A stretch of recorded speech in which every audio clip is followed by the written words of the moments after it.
المقطع اللي قدامك بغض النظر عن مصدره وشو اللي بيصير فيه بالأخير هو من أشهر المقاطع اللي تم تسريبها من الدارك ويب. الدارك ويب اللي كان لغز غامض وما كنا نعرف عنه إلا الفيديوهات المخيفة والشغلات الهبلة. أبطاله والناس اللي بيشتغلوا فيه عملوا منه سوق لبيع المواد الممنوعة والتجارة بالبشر. اليوم طلعوا على العلن وصار شغلهم على المكشوف. بعد ما كانوا متخبيين بهذا العالم اللي ما كنا نعرف عنه غير الإشاعات، اليوم صاروا مؤثرين بالمجتمع وصار عندهم آلاف المتابعين على السوشيال ميديا. يمكن تستغرب لو أحكي لك إنه سبب ظهورهم على العلن هم كلمتين فقط. هدول اليوم هم أشهر كلمتين على التيك توك. كبسوا كبسوا كبسوا كبسوا كبسوا كبسوا كبسوا. للي عم بيشوفوني لأول مرة، أنا أبو الصادق وبحكي عن كل شيء غريب وغامض على كوكب الأرض. وكالعادة قبل ما نبلش خلونا نتذكر إنه إحنا بعدنا مقاطعين ومكملين، ولا تخلي هذا الفيديو حتى لو عجبك ينسيك إنه ما النصر إلا صبر ساعة. أما اليوم فرح أحكي لك عن قصص وفضايح صارت على التيك توك والتطبيقات اللي زيه مستحيل يتحملها عقلك. رح أعرفك على مشاهير عرب طلع وراهم مصايب أكبر من كل اللي عمله مجرم كلكم تعرفوه طول حياته. رح أعرفك على الدارك ويب الحقيقي وليش هو خطير فعلا، ورح أحكي لك شو أخطر جزء فيه بعيدا عن الفيديوهات الغريبة والمخيفة اللي الكل بفكرها هي الدارك ويب. رح أحكي لك عن مصايب أجت مع الذكاء الاصطناعي وكانت سبب بظهور مهن جديدة انتشرت كثير وعملت مصايب كثير لناس أبرياء. اليوم رح نفهم كيف بيصير الترند وكيف قصص زي الخيانة والزواج والطلاق وكل إشي بتشوفوه بهاي التطبيقات الرخيصة معمول بذكاء عشان تتحول من تمثيلية لفلوس وشهرة تتعدى حدود السوشيال ميديا. هذا الفيديو دسم ومليان شغلات رح تسمعها لأول مرة بحياتك. بدي الكل اليوم يركز عشان ما يكون ضحية بكرة. بدي أشكركم لدعمكم الخرافي على القناة، وخلونا نرحب مع بعض ب100,000 مشترك جديد أجونا على القناة. ما حدا ينسى اللايك والكل يشترك بالقناة ويفعل جرس الإشعارات. في يوم 2/5/2024 وبالتحديد بسويسرا الشرق لبنان، مكتب الأمن العام اللبناني قبض على واحد اسمه جورج مبيض ثبت عليه جرائم ما بتحملها عقل. جورج هو حلاق مشهور على السوشيال ميديا بينزل قصات شعر غريبة، طبعا هي لا قصات ولا إشي، عبارة عن قرف بقرف. مرة بيحط حوض سمك فوق راس الممثل اللي بيظهر معاه، ومرة بيحط فليفلة حارة، ومرات بيحط بركان. شغلات من المفترض انه هو بيعملها كرمال الشهرة وكرمال انه ضحك الناس. مثلا هذا مثال عن الغباء اللي بيعمله. جورج بيظهر بلايفات كلها قلة أدب وقلة حياة، لكن الأمور ماشية معاه زي الحلاوة على أساس انه هو تيك توكر مشهور. لكن اللي ما حدا كان يعرفه انه جورج عامل من السوشيال ميديا وسيلة وطريقة عشان يغذي الشبكة القذرة اللي هو عم بيديرها. الصورة اللي عم بيسوق لها قدام الناس كان في وراها بيزنس وأمراض نفسية ما حدا بيعرف فيها إلا شركائه وضحاياه. لما انقبض عليه انكشفت كل قصته. هذا البني آدم انشهر بجملة حبيبي بتشرب شي، كان يستدرج الشباب دون سن 18 لمحله. بعد ما يحلق لهم بدون مقابل كان يعرض عليهم انهم يروحوا معاه على حفلات خاصة هو بنظمها، قال فيها مشاهير من العالم العربي. كأي شاب جديد وصغير بالعمر بيآمن فيه وبيصدقه على اعتبار انه هو شخص مشهور ومؤثر بالمجتمع، بوثقوا فيه وبوافقوا انهم يروحوا معاه. الحفلات كانت تصير بشاليهات خاصة بمناطق على أطراف لبنان. الشباب كانوا يروحوا معاه وينصدموا انه ما في حدا مشهور هناك وما في حدا معروف قرعة أبوه من وين. لما يسألوه هدول الضحايا وين المشاهير كان يقولهم هيهم جايين على الطريق، خلونا نشرب لنا إشي ونفرفح عن حالنا شوي ونطلع من الجو عبال ما يجوا. كان يجبر الشاب منهم انه يتعاطى ويقول له اشرب ما راح يصير لك شي ما انت زلمه. بالفعل كان يستدرجهم ويعطيهم مواد ممنوعة. بمجرد ما المراهق اللي عمره 13 ولا 14 ولا 15 سنة يتعاطى معه ويضيع عقله كان يتم الاعتداء عليه وتصويره. أول ما يصحى يهدده بالفيديوهات اللي صوروا إياها ويقول له في حال حدا عرف بالموضوع راح أفضحك على السوشيال ميديا وعلى التيك توك تحديدا. التيك توك اللي خلى هذا البني آدم مشهور عن طريق التليفون اللي بإيدك وبإيد أولادك يدخل على بيتك. التيك توك هو السلاح اللي هدد فيه ضحاياه. بما انه معاه فيديوهات يبتز فيها الضحايا كان دايما ينظم حفلات سرية مشبوهة وكان يرجع يجيب عليها هدول الضحايا ويجبرهم يتعاطوا ويعملوا شغلات غير أخلاقية مع بعض، والأهم انه كان يصورهم. الموضوع ما وقف على هون. جورج كان بيدير شبكة قذرة فيها 5 أشخاص مختصين بهاي الأعمال الغير أخلاقية. والأهم أنه كان عندهم زباين وناس معروفة ومشهورة كثير، بالإضافة لأنه كان يروج ويتاجر بالمواد الممنوعة. يعني كل إشي حرام الله خلقه هذا البني آدم بيشتغله. وعلى السوشيال ميديا فهو فنان ومؤثر، بيطلع بمقابلات على التلفزيون والناس كلها بتحترمه. طبعا الطريقة اللي انكشف فيها انه واحد من الضحايا خبر اهله بالشي اللي صار معاه من اول يوم تم الاعتداء عليه فيه. والد هذا الشاب بلغ عن جورج مبيض ورفع عليه دعوة قضائية. قدر بكل ذكاء عن طريق المحامي الخاص فيه انه يحافظ على سرية التحقيق باول فترة. كانوا بدهم يجمعوا اكبر عدد ممكن من الادلة. لتكون المفاجأة انه في 7 شباب ثانيين مبلغين اهاليهم من اول يوم، لكن بسبب خوفهم من الفضيحة ومن نفوذه لجورج سكتوا على الموضوع وقالوا حسبنا الله ونعم الوكيل. يا اخوان تخيلوا انه في اهالي بدل ما يخبروا عنه لما تم الاعتداء على اولادهم راحوا عند جورج وترجوه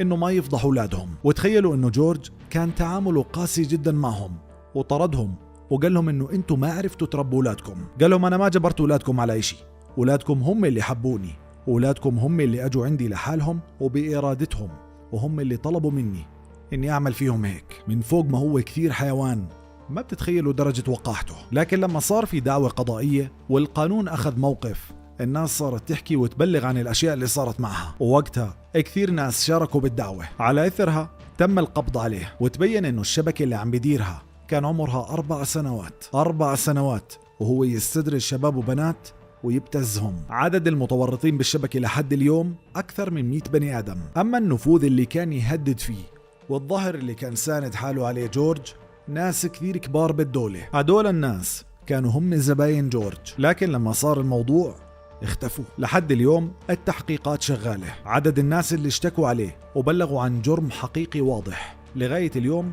11 بني آدم. هذا غير عدد الناس اللي ما كشفوا عن أسمائهم. جورج نموذج صغير من كثير ناس امتهنوا الرذيلة ولكنهم صوروا حالهم على السوشيال ميديا كمؤثرين. إذا بتفكروا أنه الموضوع وقف عند هذا البني آدم وأنه هذا واحد حقير وما بيمثل غير حاله، فخليني أخذكم على مصر. هناك بدي أحكي لكم عن سفاح التجمع الخامس، واللي بتقدروا تحكوا أنه جورج نقطة ببحره. سفاح التجمع اللي عمل كثير فلوس من التيك توك ومن الدارك ويب، كريم سليم أو زي ما انشهر سفاح التجمع، صانع محتوى على التيك توك، بينزل فيديوهات قصيرة لتعليم اللغة الإنجليزية. قناته على التيك توك فيها أكثر من 500 ألف متابع. الزلمة بيطلع لايفات وبدخل بتحديات أحيانا ما بيكون إلها أي علاقة باللغة الإنجليزية، لكن هو كان يقول إنه هو ماشي بمدرسة جديدة اسمها التعلم باللعب. عشان هيك اللايفات اللي هو بيشارك فيها حتى لو كانت سخيفة وغير أخلاقية هدفه منها إنه يغير صورة التعليم. بيقول إنه بده يغير صورة التعليم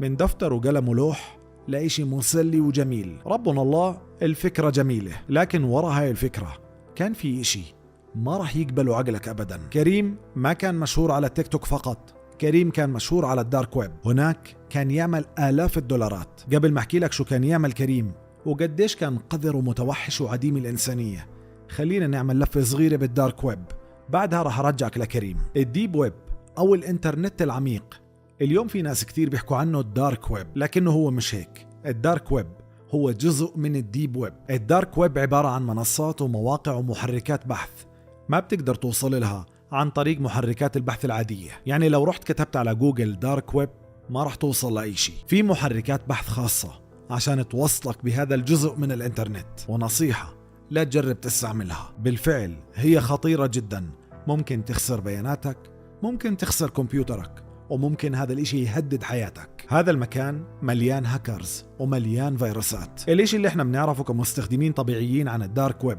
انه مكان لبيع الاسلحة والمواد الممنوعة والتجارة بالبشر. كل اشي ممنوع بعالمنا موجود بهذاك العالم. واذا بتتذكروا قبل كم سنة انتشر فيديوهات على اليوتيوب عملت ترند خرافي. كثير يوتيوبرز اشتروا منتجات وصناديق مسكرة من الدارك ويب. طبعا الكل كذاب وما حدا اشترى اشي. كانوا يعبوا الصناديق باشياء مقرفة زي كيس دم او خصلة شعر او قلب خروف على اساس انه قلب بشري، واشياء سخيفة زي هيك، ويقول لك انه اشتراه من الدارك ويب وانه بدي افتحه قدامك عشان نشوف محتواه. ووقت المشاهدات كانت بالعالي. الموضوع أكل مع الناس والفكرة صارت ترند، والشاطر صار اللي يعبي صندوق ويعرضه قدام الناس، واللي فيهم فكر برا الصندوق وحب يحكي عن الدارك ويب صار يجيب فيديوهات غريبة ويعرضها على أساس أنه هو حملها من الدارك ويب. نوعا ما هو جاب معلومة غريبة عن الاشي اللي بيصير هناك، لكن كل هذا عبارة عن جزء صغير من عالم مهول اللي هو الديب ويب. الديب ويب بشكل 90% من الانترنت اللي احنا واصلين له اليوم. الانترنت الحقيقي اللي احنا بنستخدمه كل يوم هو 10% فقط من حجم الانترنت الكلي. هذا التفاوت الكبير بالحجم اوعك تفكر انه مرتبط فقط بالافكار المخيفة ولا الفيديوهات الغريبة ولا الصندوق المسكر اللي اشتريته من الدارك ويب.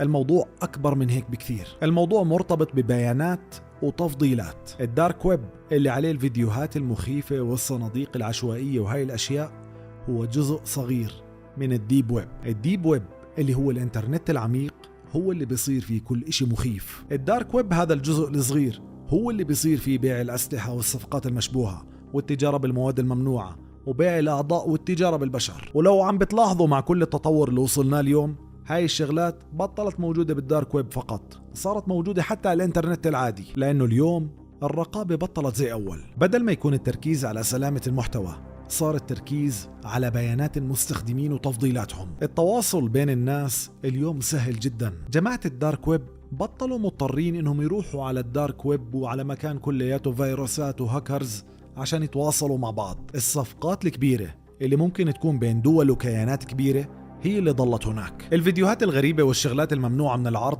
هاي اليوم صار سوقها بكل مكان. اليوم ممكن تلاقيها على الانترنت الحقيقي تبعنا. اليوم في ناس بتطلع بث مباشر على التيك توك وبتعرض لك هاي الاشياء. انتوا طبعا بتستنوا احكي عن سفاح التجمع الخامس، جايكم بالحكي، لكن بدي تعرفوا شوية شغلات عن الديب ويب، الانترنت العميق، المكان اللي بتجمع فيه بيانات كل المستخدمين. يعني انا وانت واي بني ادم يستخدم الانترنت لو مرة واحدة بحياته، هناك معلوماته موجودة. اي شيء بيخصك انت على الانترنت موجود بالديب ويب. أي عملية بحث عملتها موجودة هناك. صفحاتك وحساباتك على التواصل الاجتماعي زي الفيسبوك والإنستغرام والأشياء اللي بتهمك واللي ما بتهمك موجودة هناك. المنشورات اللي بتكون تقلبها كل يوم واللي بتوقف عندها لو ثانية واحدة موجودة هناك. الأشياء اللي بتعجبك والأشياء اللي ما بتهمك كله بتسجل وكله بنحفظ بمحركات بحث خاصة هناك. هاي المعلومات كلها اللي بيجمعها الشركات اللي انت بتستخدم برامجها زي جوجل وفيسبوك وتيك توك. بيتم الموضوع بالشراكة مع شركات ثانية رائدة بهذا المجال. هاي الشركات مهمتها الوحيدة بعد ما ياخدوا هاي المعلومات إنهم ينظموها باستخدام كمبيوترات ومعالجات عملاقة. هذا التنظيم بيخليهم يعرفوا كل إشي عنك، يعرفوا شغلات بالمعنى الحرفي انت ما بتعرفها عن حالك. طبعا هذا مش كلامي، هذا كلام معهد ماساتشوستس اللي عملت هاي الدراسة. عملوا دراسة على الخوارزمية اللي بتحلل بيانات مستخدمين فيسبوك، وبين معهم انه التحليل دقيق لدرجة انه 76% من المعلومات اللي بيعرفوها عنك انت ما بتعرفها عن حالك. التحليل كان مطابق للخريطة الوراثية لبعض المستخدمين، يعني هم بيعرفوا شو في بجيناتك. مرة اخرى عشان نفهم الدراسة، لو جبنا بني ادم وعملنا له تحليل DNA راح يبين معانا من خريطته الوراثية شو بيحب وشو بكره وبعض الصفات عنه. تحليل البيانات اللي عملوه دقيق بنسبة 76% زي تحليلك الوراثي، يعني هم بيعرفوا شو في بجيناتك. هاي المعلومات بتفيد بأنه انت تضل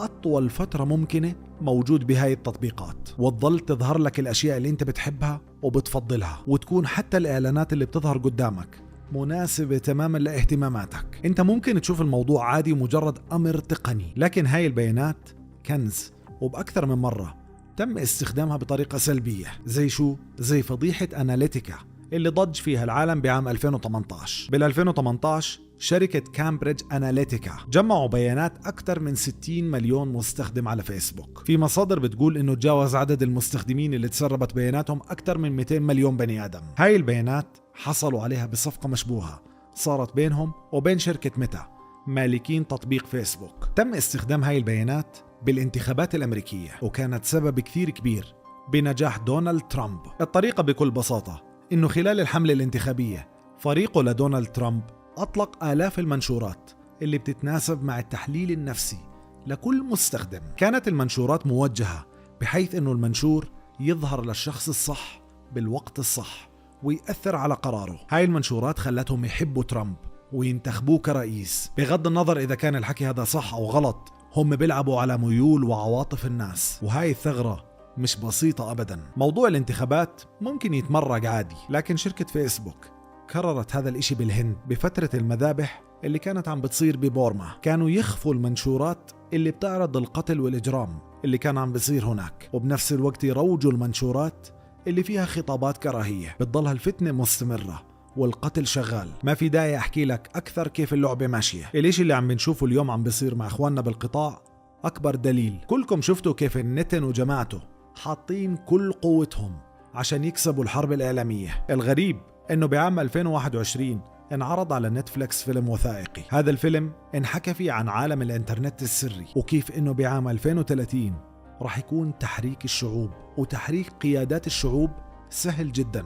وهذا كله بفضل البيانات والتفضيلات اللي بيمتلكها شركات التواصل الاجتماعي عن كل سكان العالم. راح يقدروا يأثروا عليك بدون ما انت تشعر. المنشورات والفيديوهات وكل اشي بيظهر قدامك انت ما بتتحكم فيه، عشان هيك راح يقدروا يوصلوا لك المعلومة اللي هم بدهم اياها. راح يفرضوها عليك بدون ما يكون في لك اي ارادة. والديب ويب هو الملعب اللي قاعد بصير فيه كل هذا الكلام وكل هاي التحليلات. هاي التحليلات اللي تعتبر اخطر بمليون مرة من المقاطع المخيفة والمقاطع الممنوعة من العرض اللي الكل بيحكي انها موجودة على الدارك ويب والديب ويب. المقاطع المخيفة والممنوعة من العرض انت بحاجة محركات بحث خاصة عشان توصلها، لكن معلوماتك وبياناتك عم تنسحب منك بدون ما تشعر. ويا سلام عليك لو كنت مشارك باختبارات زي شوف مين اللاعب اللي بيشبهك، او شوف منزل احلامك بعام 2040، او شوف مين مستعد تتزوجك من المشاهير. اضغط لي على هذا الرابط وشوف نصيبك، واحنا بنسرق بياناتك وانت مش عارف. هاي الروابط مثال بسيط جدا كيف بيقدروا ياخدوا بياناتك. الديب ويب مش عالم أسود واللي بدخلوه لابسين أقنعة وهاكرز. الديب ويب الناس الخطيرة فيه محترمين ظاهريا ولابسين بدلات، لكن بإيدهم عواطفك ومشاعرك وقراراتك. عشان هيك اليوم لازم تنتبه وتعرف كيف تتعامل مع الإنترنت، وخاصة مع وسائل التواصل الاجتماعي. اليوم لازم ما تفضح حالك بحالك. لازم تكون مقدر إنه بياناتك أخطر من أخطر سلاح ضدك. من خلال بياناتك وبيانات أولادك بكرة راح توافق على أشياء ضد معتقداتك من دون ما تعرف. والذكاء الاصطناعي والاي اي كوم ثاني، لأنه اليوم مع بياناتك ووجود الذكاء الاصطناعي في مصيبة. اليوم في مصممين بيعرفوا عن حالهم على إنهم مختصين بتركيب صور الناس على فيديوهات إباحية. كل اللي بيحتاجوه صورة لوجهك من 7 زوايا، بعدها راح يكونوا قادرين على تركيب وجهك على أي فيديو مستحيل انت تكشفه. هاي التقنية اسمها التزييف العميق، الديب فيك. واليوم في آلاف المصممين بيشتغلوا بهاي الوظيفة، وبرضه في آلاف الضحايا اتعرضوا للابتزاز وانعمل لهم فيديوهات دمرت حياتهم. وكل هذا ليش؟ لمجرد انهم دخلوا على رابط تحليل شخصية. بعد ما دخلوا على الرابط انسرقت بياناتهم، وهدول المصممين والهاكرز قدروا انهم يعملوا لهم هيك فيديوهات. ما تسمع الكلام اللي بحكي لك اياه وتقول انا بعيد عنه. في بنت مصرية حفاظا على كرامتها ما راح احكي اسمها، هاي البنت انهت حياتها بعد ما تعرضت للابتزاز من زميلها. صمم لها صور بوضعيات مخلة. البنت ما تحملت وقررت انها تنهي حياتها، لانها كانت متأكدة انه اهلها مستحيل يصدقوا انه هاي الصور مزيفة. عشان هيك خليك واعي وحافظ على بياناتك وبيانات عرضك من اي اشي زي هيك. اليوم في حوالينا كثير ناس قذرة ممكن تاخد بياناتك وتبتزك فيها. وبرضه في ناس مش محتاجة لا ديب فيك ولا مصممين. زي مين؟ زي سفاح التجمع الخامس كريم سليم، شاب انولد بالولايات المتحدة الأمريكية. رجع مع أخوه على مصر بعد ما انفصلوا أمه وأبوه عن بعض. قعد بمصر فترة لكنه رجع على أمريكا لأنه بحسب كلامه حياة الشرق ما عجبته. حاول يشتغل كمغني راب لكن ما حدا شاله من أرضه. ترك الغنى وتوظف بشركة كمحاسب. بالشغل تعرف على بنت اسمها لبنى غانم، مصرية ومعاها جنسية بريطانية. اتزوجوا والله رزقهم بطفل وكملوا حياتهم طبيعي. إلا إنه الإشي اللي ما كان كريم قادر إنه يعيش بلاه هو التعاطي. كان يتعاطى بشكل يومي وكان يضرب مرته. بمرة من المرات حاول يخنقها، إلا إنه الإسعاف اتدخل وما ماتت. قررت إنها تترك البيت وتهرب على مصر مع ابنها، وبالفعل تركت الولايات المتحدة. زوجها هددها بالقتل لكنها ما سألت عن الموضوع لأنها صارت بمصر بين أهلها، وكريم زوجها كان بالولايات المتحدة. لكن كريم صدمها بقصة ما بتخطر لا على البال ولا على الخاطر. كريم كان حاطط كاميرا سرية بغرفة النوم، كان يصور كل إشي بيصير بينه وبينها، وكان ينشر هاي الفيديوهات على الدارك ويب مقابل فلوس. كريم نشر إله لمرته 300 فيديو. ما راح يمر عليك بني آدم أقدر من هيك باع شرفه وعرضه مقابل فلوس. مرته ما كانت تعرف عن الموضوع والموضوع ما وقف على هون. كريم أخذ كم فيديو من هدول الفيديوهات وأعطاهم لواحد من المصممين اللي كنت أحكي لك عنهم قبل شوي، وخلاه يدبلج له فيديوهات لمرته مع واحد تاني، ورفع عليها دعوة قضائية بأنها هي اللي خانته. ضلت المحاكم شغالة بينهم لمدة سنة، لكن المحكمة برأتها. لكن خلال هاي الفترة خسرت حضانة ابنها، وفي مصادر بتقول إنه كريم خطفه، وفوق هيك استأجر أشخاص عشان يقتلوها، لكنهم ما قدروا. ما كان في أي حل قدام لبنى غير إنها ترجع لبريطانيا، ترجع هناك وتنسى ابنها وكل إشي بخص زوجها. بعد ما طلقوا كريم ما كان موقف أبدا، كان يتعامل مع واحدة اسمها حنان، كانت تجيب له بنات، كان يصورهم بعد ما يتعاطوا وينزل المقاطع على الدارك ويب. كريم عقد ما انشهر هناك كان ينطلب منه أشياء جدا غريبة وقذرة مشان يعملها بهاي الفيديوهات، وبالواقع صدقني كان يعمل أشياء أفظع من هيك بكثير. كل هاي الأشياء كانت عم بتصير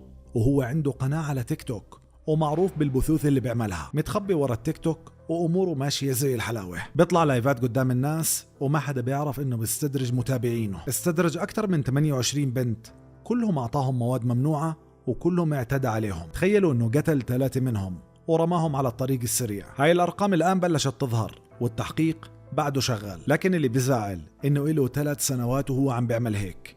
عنده أكثر من 300 فيديو لمرته، وعنده أكثر من 500 فيديو لبنات من متابعينه، والطريقة اللي وصل لهم فيها عن طريق التيك توك. ما هو مؤثر، وصل لهم عن طريق البثوث الرخيصة، البثوث اللي خلت شباب اليوم توقف قدام الكاميرا وتقول ادخلوا شوفوا كيف رقص امي، البثوث اللي خلت ناس تتخلى عن كل مبادئها وكل اخلاقها وتعمل شغلات سخيفة وغير منطقية عشان اسد. الاسد اللي اليوم بيطلع بالتيك توك صار مبرر لكل اشي حرام ممكن تعمله. هاي البثوث والاسود والحيتان والكنادر بعيد عنكم خلت ناس زي جورج المبيض وكريم سليم يطلعوا من المزابل ويصيروا مؤثرين بالمجتمع. لو حطيت لي كل هدول على جنب، اليوم ما بنقدر نتجاهل موضوع الطلاق والزواج والخيانة اللي بيصير على اللايفات. كل واحد بيطلع لي على اللايف وبحط لي مرته جنبه وببلش يعرض فيها وبيخليها ترقص وتغني على أساس إنه منفتح بالتفكير. وقال شو بعد فترة الاثنين بيتفقوا إنهم يعملوا قصة خيانة أو فيديو أو صورة مسربة إلها أو إله،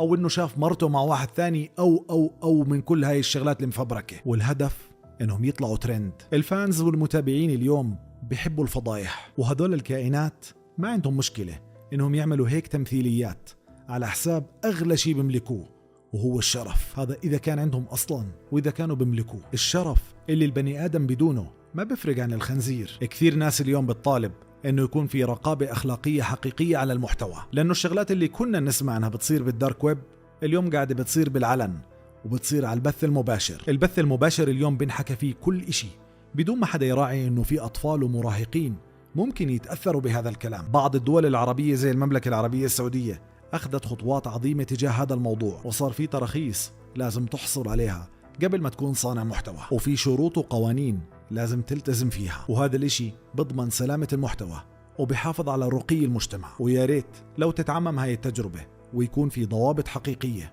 وشروط بتساعد على حماية هذا الجيل والأجيال اللي بعده. وشغلة أخيرة، إذا كنت جديد على القناة أو كنت من المشتركين وفاتك هذا الفيديو احضره. بهذا الفيديو حكيت لكم كيف بتنبأوا بالمستقبل وشغلات أول مرة رح تسمعها، وحاب أعرف رأيكم. هل التيك توك والتطبيقات اللي زيه هي السبب بهاي المصايب، ولا هاي التطبيقات خلتنا نشوف المجتمع على حقيقته؟ هذا كان موضوعنا لليوم، بتمنى يكون عجبكم. أنا أبو الصادق، سلام، وبشوفكم فيديو جديد.